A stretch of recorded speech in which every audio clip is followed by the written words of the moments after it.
Hello students, good evening. In previous lecture, we discussed about the biography of John Milton. Now we are going to discuss about his famous poem which name is On His Blindness. We will discuss about his poem and we will explain his poem line to line. Let's go. On His Blindness. ये sonnet form में लिखी हुई pome है। Sonnet क्या होता है guys? जब हम किसी पोम को 14 लाइंस में लिखते हैं। सोनेट कितनी लाइंस में लिखी गई पोम्स होती हैं? पोम होती हैं 14 लाइंस में। इसकी फर्स्ट 8 लाइन को ये डिवाइड होती है 2 पार्ट में। फर्स्ट पैरे में 8 लाइंस होती हैं और सेकंड में कितनी होती हैं? 6 होती हैं। फर्स्ट 8 लाइन को हम क्या बोलते हैं? ऑक्टेव। क्या बोलेंगे guys? Octave. And second line को क्या बोलेंगे? जो 6 लाइन की होती है उसको बोलते हैं हम सस्टेट। तो इसको क्या बोला जाता है? सोनेट बोला जाता है। 14 लाइंस की होती हैं, 2 पार्ट में डिवाइड होती है। फर्स्ट लाइन जो फर्स्ट पैराग्राफ होता है उसमें 8 लाइंस होती हैं। 8 लाइन जो होती हैं उसको ऑक्टेव बोला जाता है। और सेकंड पैराग्राफ में कितनी लाइंस होती हैं? 6 लाइंस होती हैं, जिसको हम बोलते हैं क्या? सस्टेट। ठीक है, let's begin the pome. When I consider, consider means सोचना, how my light is spent, मैं जब सोचता हूँ कि मेरी आँखों की रोशनी कैसे चली गई, है ना। अर्ली एज में ही जो है जॉन मिल्टन है वो ब्लाइंड हो जाते हैं, वो अंधे हो जाते हैं। क्यों होते हैं? क्योंकि उनको ज़्यादा पढ़ने लिखने का शौक़ था। ज़्यादा पढ़ने लिखने की वजह से डॉक्टर भी उनको एक बार बोलते हैं कि आपकी आई साइट वीक है, ज़्यादा मत पढ़ा करो, ज़्यादा पढ़ने की वजह से आप अंधे हो सकते हो। लेकिन वो नहीं मानते, उनको तो शौक़ था पढ़ने का, वो पढ़ते रहते हैं। नहीं मानते तो फिर वो अर्ली एज में ही वो ब्लाइंड हो जाते हैं। When I consider how my light is spent, जब मैं सोचता हूँ कि मेरी आँखों की जो रोशनी है, लाइट मीन्स मेरी आँखों की जो ये रोशनी है, ये कैसे स्पेंट मीन्स चली गई। एयर हाफ का क्या मतलब है? आधी उम्र में ही मैं अंधा हो गया, मैं ब्लाइंड हो गया। माई डेज, मेरे अर्ली एज में ही। In this dark world and wide, अब मेरे लिए ये जो दुनिया है, ये जो पूरा संसार है, ये सिर्फ वाइड ही है और डार्क है। डार्क क्यों है? क्योंकि अंधा होने की, ब्लाइंड होने की वजह से अब वो देख तो सकते हैं नहीं। मैं इस बारे में सोचता हूँ कि मैं कैसे हो गया अंधा, क्या हुआ मेरे साथ ये। एंड दैट वन टैलेंट, और एक जो talent which is death to hide, मेरे अंदर एक टैलेंट है जिसको सिर्फ डेथ ही हाइड कर सकती है। लॉस्ट विद मी यूजलेस, अब मैं इस टैलेंट का क्या करूं? पोर्ट के अंदर कौन सा टैलेंट है? बहुत इंटेलिजेंट है, बहुत अच्छी पोम्स, बहुत अच्छे वर्क्स लिखता है, जिसकी वजह से वो अपने उस एज में बहुत फेमस थे, बहुत ग्रेट राइटर थे। वो सब उनकी प्रशंसा करते हैं। वो पॉलीग्लोट थे, बहुत सारी लैंग्वेजेस वो जानते थे। इतने इंटेलिजेंट होने के बाद, इतना टैलेंट होने के बाद भी वो अंधे हो जाते हैं। उनके माइंड में तो बहुत कुछ आता है, लेकिन अपने आप से ना दिखने की वजह से कुछ लिख तो पाते नहीं। तो ये टैलेंट अब उसके क्या काम आया, है ना। अब ये टैलेंट मेरी मौत के साथ ही मेरे साथ जाएगा। ये टैलेंट बिल्कुल मेरे लिए अब यूजलेस है। मैं ये बातें सोच रहा था। Though my soul more bent to serve therewith my maker. My maker का क्या मतलब है? What is the meaning of my maker? My maker का मतलब है मेरा गॉड, मेरा जो भगवान है। मैं अंधा होने के बाद भी इतनी क्वालिटी मेरे अंदर है, इतना टैलेंट मेरे अंदर है, लेकिन ये टैलेंट ने भगवान ने मेरे से छीन लिया। लेकिन फिर भी मेरी जो सोल है, मेरी जो आत्मा है, वो भगवान को सर्व करने के लिए, भगवान की सेवा करने के लिए हमेशा तत्पर रहती है। And present and present my true account, lest he returning child। लेकिन मैं ये सोचता रहता हूँ कि भगवान को कैसे भगवान के लिए मैं कैसे काम करूँ। मैं इस दुनिया में आया हूँ, मेरे अंदर इतना टैलेंट है, भगवान ने मेरी आई साइट छीन दी है, लेकिन फिर भी मैं भगवान की सेवा करना चाहता हूँ। भगवान मेरे को इस काम के लिए डांट भी सकते हैं, लेकिन मैं क्या करूं। मैं ऐसे ही नहीं बैठ सकता। इस दुनिया में बहुत सारे ऐसे लोग हैं, चलो मैं तो अंधा ही हुआ हूँ, ऐसे बहुत से लोग हैं जिनके हाथ पैर तक कट जाते हैं, इतनी बुरी कंडीशन हो जाती है, लेकिन फिर भी वो अपना कर्म करना तो नहीं छोड़ते। मैं कैसे अंधा होने के बाद ये सोच कर बैठ जाऊँ कि मैं तो अंधा हो गया, अब कुछ काम ही नहीं करूँगा। मैं सोचता रहता हूँ कि मैं भगवान की फिर भी सेवा करूँगा। Doth God actual day labour light night. अब वो भगवान से क्वेश्चन करते हैं, पूछते हैं, क्या भगवान उनसे भी लेबर करवाना चाहते हैं, उनसे भी काम करवाना चाहते हैं जो लोग अंधे हो गए हैं, क्या वो लोग भी काम करें। वो अपने आप से ही ये क्वेश्चनिंग करते हैं। कितनी लाइन होगी, 1 2 3 4 5 6 7 8 है डिनाइड। चलो एक लाइन रहेगी इसकी। आई फॉन्डली आस्क, मैं बड़े प्यार से भगवान से ये बात पूछता हूँ, क्या भगवान उनसे भी काम लेना चाहते हैं जो अंधे हो गए हैं। बट पेशेंस टू प्रिवेंट, लेकिन मेरे अंदर एक धैर्य है। मैं पूछना तो चाहता हूँ, मेरे अंदर पेशेंस है जो मुझे भगवान से ये क्वेश्चनिंग करने के लिए रोक देती है। ये 8 लाइन का जो स्टेंजा है, ये क्या है, इसको क्या बोला गया है, ऑक्टेव। ठीक है, ये क्या है, ऑक्टेव है। ये फर्स्ट 8 लाइंस में यहाँ पे जॉन मिल्टन अपनी क्या बता रहा है, अपनी प्रॉब्लम बता रहा है कि उसके साथ क्या प्रॉब्लम हो गई है।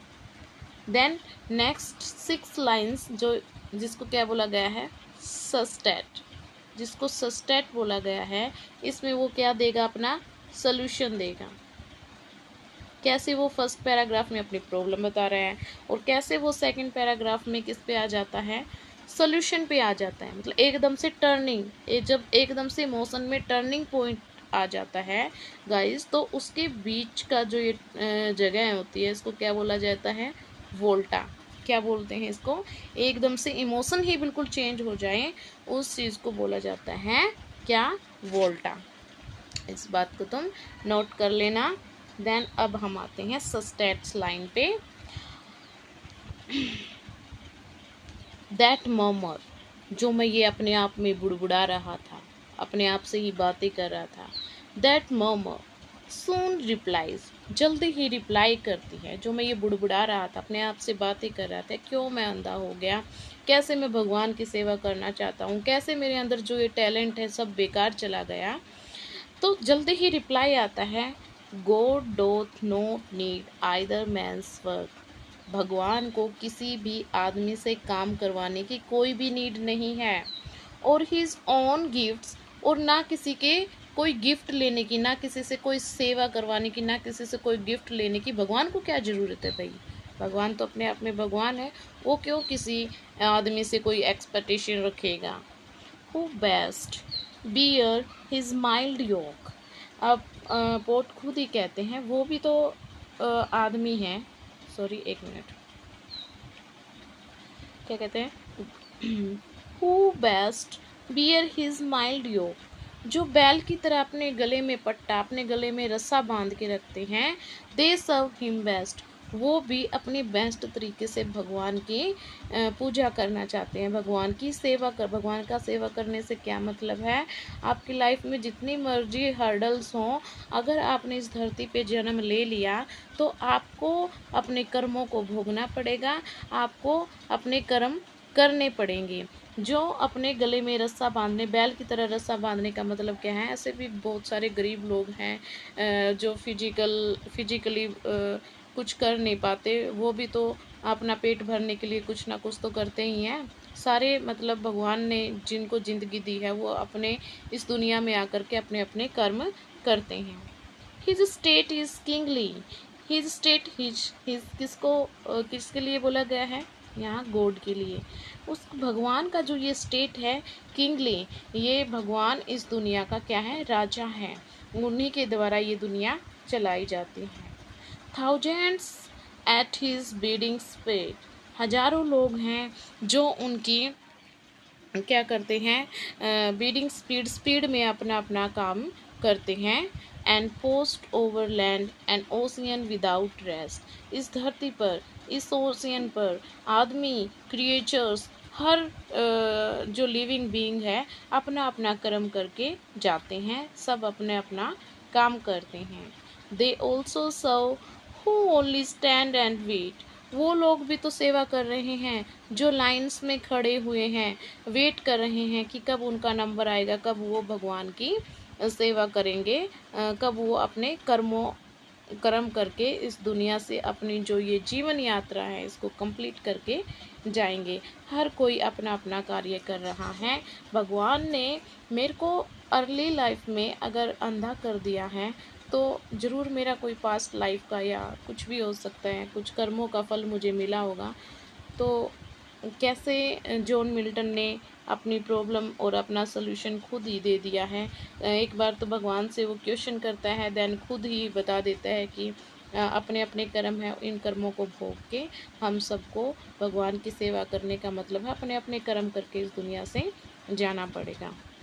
तो ये पोम है फेमस पोम किनकी, जॉन मिल्टन की. जॉन मिल्टन ने लिखी है ऑन हिज ब्लाइंडनेस. पहले तो ये जो पोम है बिना टाइटल के पब्लिश हुई थी, उसके बाद उनके फर्स्ट क्लास में मैंने बताया था, बाद में इसका नाम मिला था ऑन हिज ब्लाइंडनेस. और एक नाम और इसको मिला था, वो नाम क्या था, सोनेट 19. और एक और नाम मिला था इसको, वो क्या था, when I consider how my light is spent. एक तो इसका क्या नाम था, लेट मी टेक पेन. एक तो इस पोम का नेम था सोनेट 19. अदर नेम क्या था, when I consider. First line इसका टाइटल दे दिया गया है ना, फर्स्ट लाइन में ये तो when I consider how my light means आँखों की रोशनी, how my light is spent, कैसे मेरी आँखों की जो रोशनी है वो चली गई. ये 2 टाइटल और है इस पोम के. एक तो sonnet 19, other title is When I consider how my light is spent. अब देखते हैं गाइस इसमें थीम कौन कौन से यूज हुए हैं. What is the theme in the poem? First theme is loss and acceptance. Loss and acceptance. एक तो उसका लॉस हो गया कि उसने अपनी आई साइट खो दी है, और अदर लाइंस में वो ये एक्सेप्ट भी कर दिया, चलो जो हुआ सही हुआ, वो भगवान से कोई किसी तरह का क्वेश्चन नहीं करता है. Milton expresses sorrow over losing his eyesight which he fears limits his ability to serve God. Milton express करता है, पहले तो दुख एक्सप्रेस करता है अपनी आई साइट खो जाने की वजह से, विच he fears limit his ability. उसकी जो एबिलिटी थी, उसके अंदर जो टैलेंट था वो अब क्या हो जाता है, लिमिट हो जाते हैं. वो भगवान की सेवा करना चाहता था. भगवान की सेवा करने से क्या मतलब है, इस दुनिया में आकर के जो उसका अंदर टैलेंट था ना लिखने का, वो लिखना चाहता था, लेकिन अंधा होने की वजह से वो क्या हो जाता है, उस टैलेंट को कंप्लीट पूरा नहीं कर पा रहा था. लेकिन फिर भी देखो, जॉन मिल्टन ने अंधा होने के बाद भी 4 और उसके कुछ वर्क्स आए थे, जैसे पैराडाइज लॉस्ट, पैराडाइज रिगेन्ड, और 2 अदर और थे. अंधा होने के बाद भी वो हार नहीं मानते और ऐसे ही अपनी लाइफ में आगे बढ़ते जाते हैं, लिखते जाते हैं, जिसकी वजह से उनको बहुत प्रेज मिलती हैं ग्रेट राइटर्स से. Second theme is purpose and service to God. क्या उद्देश्य है उसका इस लाइफ में आने का, वो भगवान की सर्विस करना चाहते हैं. The poem explores whether active work is necessary. ये पोम है एक्सप्लोर कर रही है कि जो एक्टिव वर्क है ये ज़रूरी है, भगवान की सेवा करना ज़रूरी है. और if patience submission is equally valuable. उतना ही ज़रूरी है जितना हमारे अंदर धैर्य होता है. जितना हमारे अंदर धैर्य होगा उतना ही वैल्यूबल होगा। हमें किसी भी चीज़ को देख करके घबराना नहीं चाहिए, अपने अंदर पेशेंस रखना चाहिए। फिर next theme is faith and patience. Patience तो है ही इस पोम में सारी, उसका विश्वास है भगवान के अंदर। Milton realizes that even in blindness में भी वो रियलाइज करते हैं one can serve God through faith. अगर हम अंधे हो गए तो क्या हुआ, लेकिन फिर भी हम भगवान को सर्व कर सकते हैं। उसमें भगवान में फेथ रख कर और पेशेंस रख कर और इनर डिवोशन रख कर, ठीक है। फिर भी तो ज़रूरी नहीं कि हम हाथ पैर चला के ही भगवान को सर्व करें। हमारे अंदर पेशेंस अगर है, फेथ भगवान के अंदर है, इनर डिवोशन है, तब भी हम भगवान की क्या कर सकते हैं, को सर्व कर सकते हैं। Fourth theme is divine justice and grace. It reflects on God's justice, not requiring great deeds but valuing humble obedience. It reflects God's justice को रिफ्लेक्ट करता है। इसमें हमें कोई रिक्वायरमेंट नहीं होती कि हम बड़े बड़े काम करके ही भगवान को सर्व नहीं कर सकते।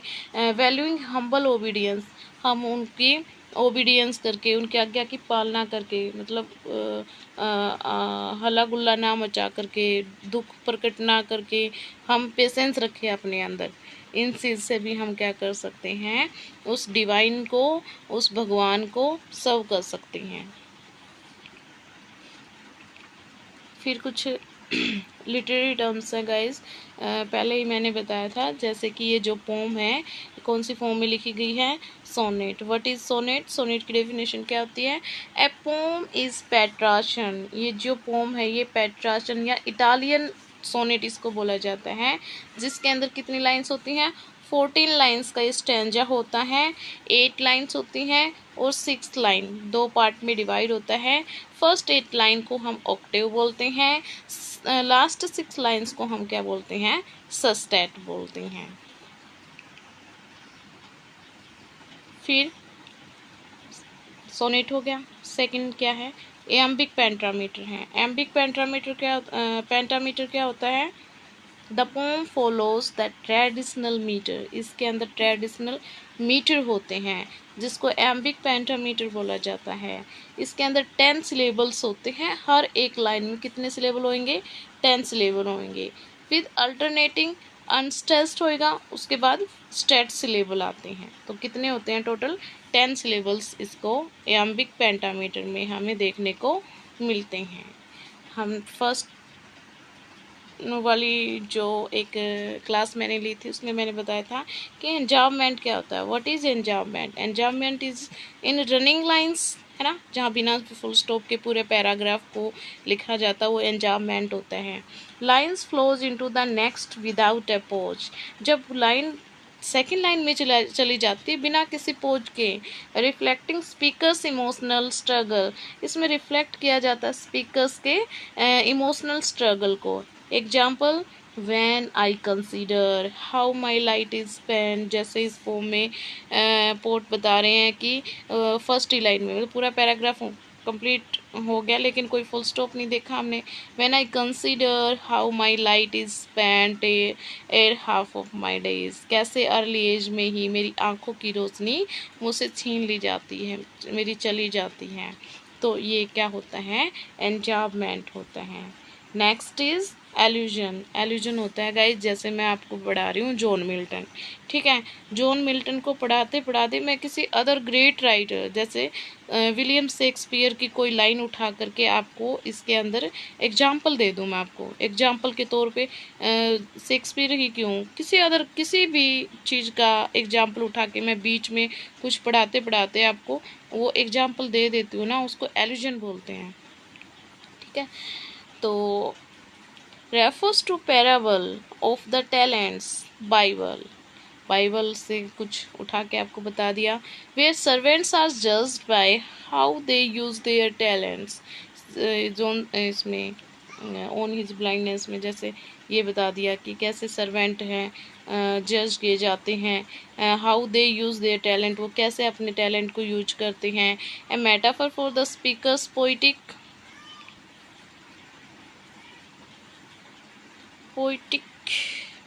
गिफ्ट, ठीक है। ये ऐसा जो होता है जब हम किसी अदर ग्रेट वर्क की एग्जाम्पल्स आपको देते हैं तो वो किसके अंडर आता है, वो आता है एल्यूजन के अंडर। ओहो आगे हो जाए यार। व्हाट इज़ मेटाफर, इसके अंदर और कौन सी लिटरेरी डिवाइस यूज हुई है, मेटाफर।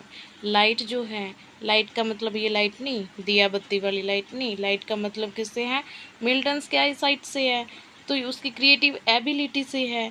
तो लाइट इस ये एक मेटाफर है जो आई साइट के लिए और क्रिएटिव एबिलिटी के लिए यूज किया गया है। देन है टैलेंट। टैलेंट क्या, टैलेंट वो है ना जो उसको भगवान ने टैलेंट दिया था लिखने का, पोम्स वगैरह लिखने का जो टैलेंट दिया था वो उससे छीन लिया जाता है उसके आईसाइट ख़त्म होने के बाद। तो टैलेंट किसके लिए यूज हुआ है, पोइटिक गिफ्ट के लिए, ये भी एक मेटाफर है।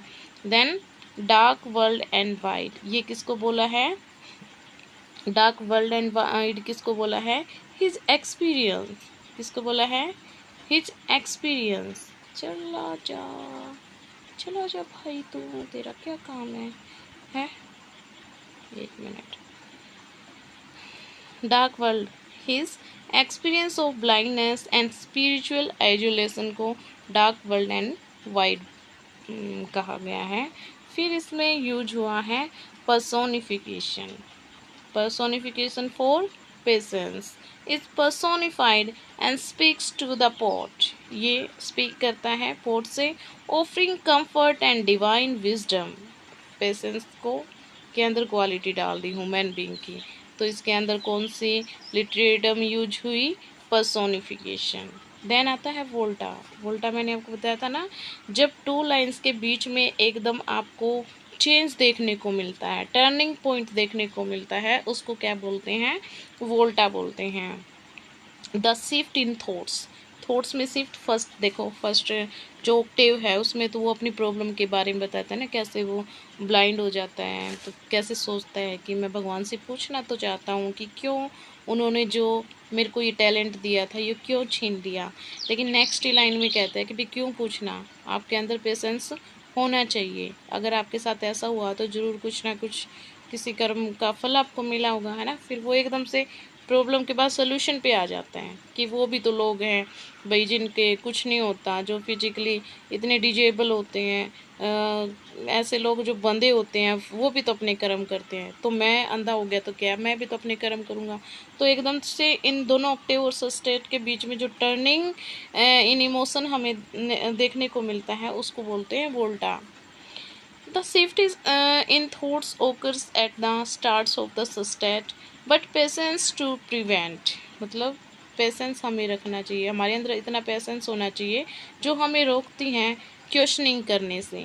Moving from despair to spiritual realization, एकदम से जो पोर्ट है वो एक तरफ तो पहले दुखी होता है पहली लाइंस में, फिर एकदम से वो स्पिरिचुअल रियलाइजेशन की तरफ आ जाता है, वो भगवान की ने जो उसको दिया है उसको एक्सेप्ट कर लेता है, ठीक है।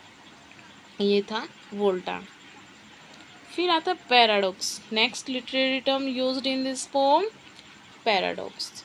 विच पैराडॉक्स क्या होता है, they also serve who only stand and wait, वो भी तो लोग हैं जो लाइंस में खड़े रहते हैं, वेट करते रहते हैं कब उनको मौका मिलेगा सर्विस करने देने का भगवान को। Does not always require action, इसके लिए किसी एक्शन की रिक्वायरमेंट नहीं होती। Waiting faithfully is also a service, जब हम बड़े पेशेंस के साथ भगवान में भरोसा रखते हुए अपने कर्मों को करते जाते हैं, अपनी सर्विस करते जाते हैं, अपनी ज़िंदगी में आगे बढ़ते जाते हैं, वो भी तो एक तरह की क्या है, सर्विस ही तो है। तो इस इन लाइंस में क्या यूज हुआ है, पैराडॉक्स यूज हुआ है, ठीक है। वेटिंग फेथफुली इज ऑल्सो है सर्विस, ठीक है। ये थी लाइन टू लाइन एक्सप्लेनेशन किसकी, on his blindness. On his blindness के दो अदर नेम है, वो नेम क्या है, सोनेट 19 एंड और क्या है, दो है ना, एक और बताया था क्या था रुको बताती हूँ मैं। हेलो, यही फर्स्ट लाइन है, when I consider how my light is spent A half of my days. यहाँ तक जो है इसको क्या बोला जाता है, इस सोनेट के दो नेम है, sonnet 19 when I consider how my light is spent, ये टू अदर नेम है इसके। ठीक है, ये पोम इम्पोर्टेंट है आरपीएससी ग्रेड 1 या ऑल टीजीटी पीजीटी एग्ज़ाम्स, जहाँ भी जॉन मिल्टन को पूछा जाता है, जहाँ भी उनकी पोम्स के बारे में पूछा जाता है, हर टीजीटी पीजीटी एग्ज़ाम्स के लिए ये पोम इम्पोर्टेंट है। अगर ये वीडियो अच्छी लगे तो इसको लाइक करना, सब्सक्राइब करना और शेयर करना मत भूलना। ठीक है guys, okay, bye bye, Tata.